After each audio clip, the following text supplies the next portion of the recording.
নমস্কার বন্ধুরা, আমি সুমিতা মণ্ডল, আপনাদের গ্রিন সুমিতা।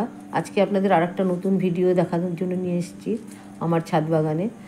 দেখুন, এটা একটা কুল গাছ, দেখে নিশ্চয়ই বুঝতে পারছেন। পাতাগুলো দেখুন কি সুন্দর চকচক করছে, আর প্রচুর দেখুন ফুল এসছে, আর ছোট ছোট কুলের কড়াও এসছে। তা এই অবস্থায় কেন আপনাদের গাছটা দেখাচ্ছি, এই গাছটা 1 বছর মাত্র বয়স, কিন্তু দেখুন গাছটার গ্রোথটা কি সুন্দর হয়েছে, আর প্রচুর ফুল এসছে। আর ভিডিওটা দেখে নিশ্চয়ই বুঝতে পারছেন যে একটা আলোর ভাব, মানে আমি এটা সন্ধ্যাবেলায় ভিডিওটা করছি। কেন সন্ধ্যাবেলায় এই ভিডিওটা দেখাচ্ছি সেটা আমি আপনাদের বলবো। আজকে যেটা নিয়ে বলবো সেটা হচ্ছে পিজিআর বা প্ল্যান্ট গ্রোথ রেগুলেশন। এই পিজিআর হিসাবে আমরা কি ব্যবহার করি? মিরাকুলান। আমি অন্তত মিরাকুলান ব্যবহার করি, আরও অনেক কিছু আছে। আপনারা, আমি যেটায় ফল পাই সেটাই ব্যবহার করি। এই মিরাকুলানটা কেন ব্যবহার করা হয়, আর এখন কেন দেখাচ্ছি, আর এখন কেন ব্যবহার করব। এই যে বোতলটা দেখতে পাচ্ছেন, দেখে আপনাদের মনে হচ্ছে যে পুরনো একটা বোতল। না, মোটেই পুরনো নয়। আসলে কি হয়েছে, এর গায়ে এই কেমিক্যাল কিছুটা পড়ে গেছিলো। এই কেমিক্যাল জিনিস বুঝতে পারছেন, লেখাগুলো উঠে গেছে। এটা অ্যাকচুয়ালি মিরাকুলানের বোতল। এই মিরাকুলানের মধ্যে কি আছে? মিরাকুলানের মধ্যে আছে ট্রায়োকন্ট্রানল 0.05 ইসি।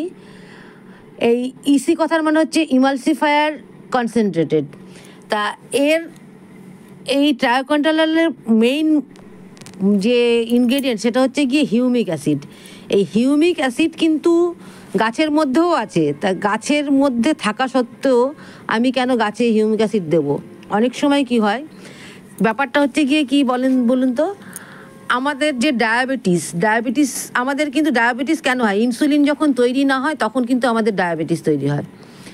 হ্যাঁ, তাই এই যখন ইনসুলিন না তৈরি হয় তখন কিন্তু বাইরে থেকে আমাদের ইনসুলিন দিতে হয়। তা ম্যাক্সিমাম গাছে কী হয়, বিভিন্ন কারণে, গাছ তো ছাদে থাকে, রোদে থাকে, বিভিন্ন কারণে এর হিউমিক অ্যাসিডের পরিমাণটা কমে যায়।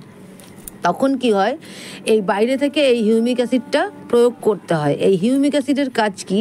এই হিউমিক অ্যাসিড কি করে, গাছের সালোক সংশ্লেষ প্রক্রিয়াটাকে বাড়ায় এবং শ্বসন প্রক্রিয়াটাকে কমায়। তাতে কি হয়, গাছের পাতার গ্রোথ খুব ভালো হয়, ফুল আসতে সাহায্য করে এবং ফল আসতেও সাহায্য করে। তা ফুল ফল আসতে সাহায্য করে, তাহলে আমি এগুলো স্প্রে করেছি, কিন্তু এখন ফুল আসার পরেও আমি আপনাদের কেন দেখাচ্ছি? এরও একটা কারণ আছে। এই যে ফুল আসার পরেও অনেক সময় গাছের ফুল ঝরে যায়, ফলটাও ঝরে যায়।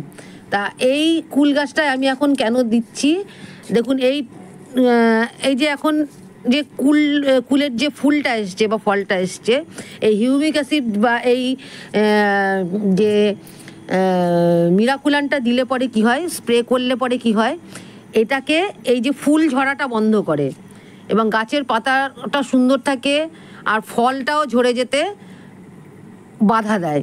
ফলটাও ঝরবে না, আর ফলের গ্রোথটা খুব ভালো হয়। যেহেতু গাছের গ্রোথ ভালো হবে, হিউমিক অ্যাসিডটা কিন্তু গাছের গ্রোথকে ভালো করে, পাতা ভালো রাখে, সালোক সংশ্লেষ বাড়ায় বলে এর ফুল এবং ফলের পরিমাণটা বাড়ায়, আর ফলের সাইজও অনেক বড় হবে।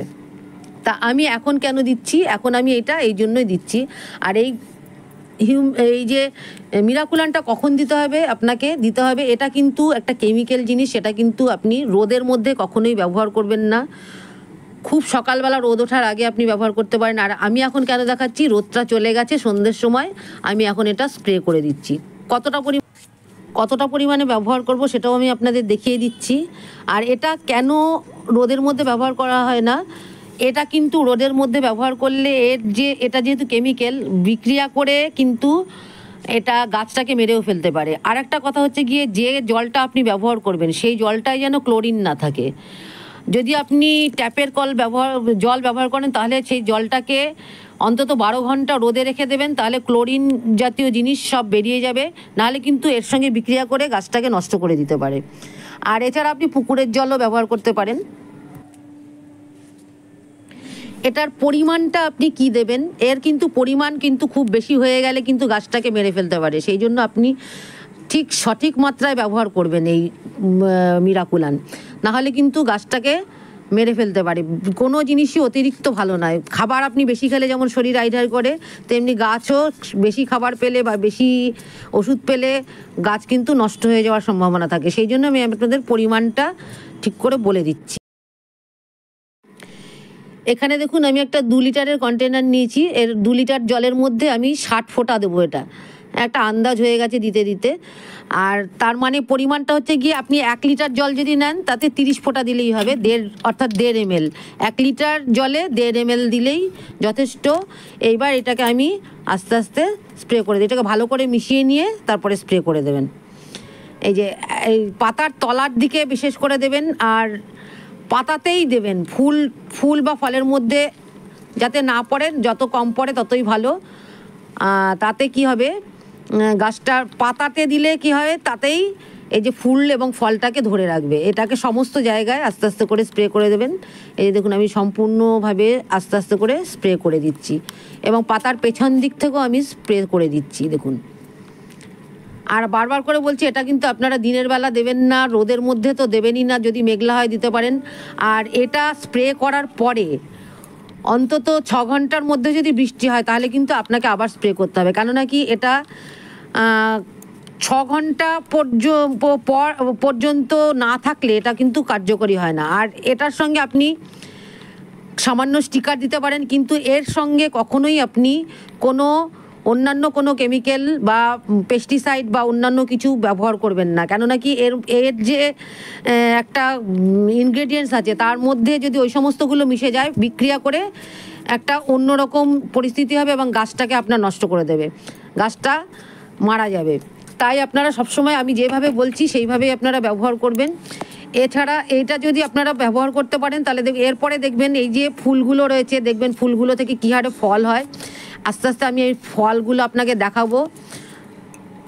এছাড়া আপনাদের বলি, এই মিরাকুলানটা আপনি কিন্তু অন্তত 6 বার গাছে ব্যবহার করা উচিত। 15 দিন অন্তর 15 দিন গ্যাপে ব্যবহার করবেন। আর এখন আমি এটা দিচ্ছি, এটা কিন্তু আমি ফুল এবং ফলটাকে ধরে রাখার জন্য দিচ্ছি।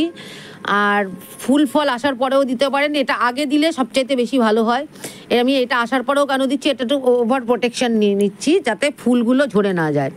এরপরে আমি ফলগুলো যখন বড় হবে দেখবেন এক একটা 100-150 গ্রাম ওজনের এক একটা কুল হবে। এটা একটা হাইব্রিড কুল গাছ। তা বন্ধুরা, আমি আপনাদেরকে পিজিআর কি আর কুল গাছে এখন কেন দিচ্ছি, কখন ব্যবহার করার সমস্ত কিছু বর্ণনা দিলাম। যদি ভিডিওটা আপনাদের ভালো লেগে থাকে তাহলে অবশ্যই আপনারা যারা নতুন দেখছেন অবশ্যই ডান দিকের বেল আইকনটা প্রেস করে সাবস্ক্রাইব করবেন। আর যারা পুরনো আছেন তারা লাইক, কমেন্ট এবং শেয়ার করবেন। আপনারা ভালো থাকবেন। এখন শীতের মরশুম চলে এসছে, আপনারা শীতের গাছ আনতে শুরু করুন এবং ফলের গাছও লাগাতে শুরু করুন। এখন কুল হবে, এছাড়া আরও অন্যান্য ঝিঙে, আরও অন্যান্য শশা, এই সমস্ত গাছগুলোও লাগাতে পারেন। সেগুলো নিয়ে আমি আপনাদের পরে আরেকটা ভিডিও দেখাবো। আপনারা ভালো থাকবেন। নমস্কার।